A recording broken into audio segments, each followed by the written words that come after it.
Praise the Lord. தினம் ஒரு தியானத்தின் மூலமாய் உங்களை சந்திப்பதிலே கர்த்தருக்கு நன்றி செலுத்துகிறேன். இன்றைக்கு தேவனுடைய வார்த்தையை நாம் தியானிக்கலாம்.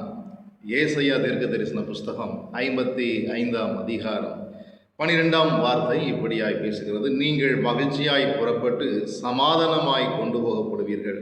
பர்வதங்களும் மலைகளும் உங்களுக்கு முன்பாக கம்பீரமாய் முழங்கி வெளியின் மரங்களெல்லாம் கைகொள்ளும். பிரியமானவர்களே, நீங்கள் மகிழ்ச்சியாக புறப்படக்கூடிய வாய்ப்பை கர்த்தர் நமக்கு என்ன செய்திருக்கிறார்? தருகிறார்.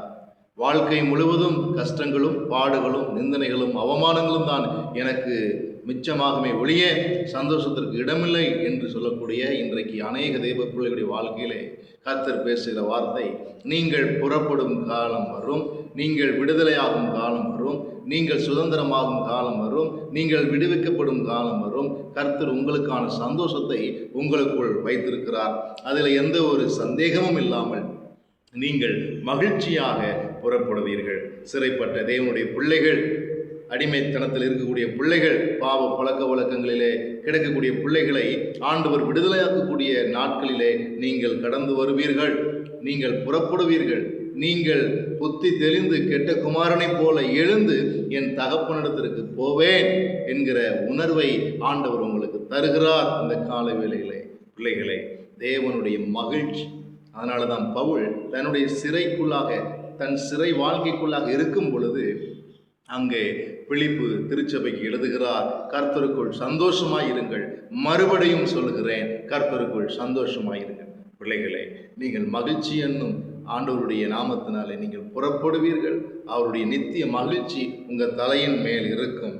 வேதம் சொல்லுகிறது, பர்வதங்களும் மலைகளும் உங்களுக்கு முன்பாக என்ன செய்யுமா? சந்தோஷமாய் முழங்கி வெளியின் மரங்களெல்லாம் கைகொட்டும். அவருடைய சிருஷ்டிகள் எல்லாம் உங்களுடைய சந்தோஷத்தையும் மகிழ்ச்சியும் காண ஏகமாய் தவித்து கொண்டிருக்கிறது.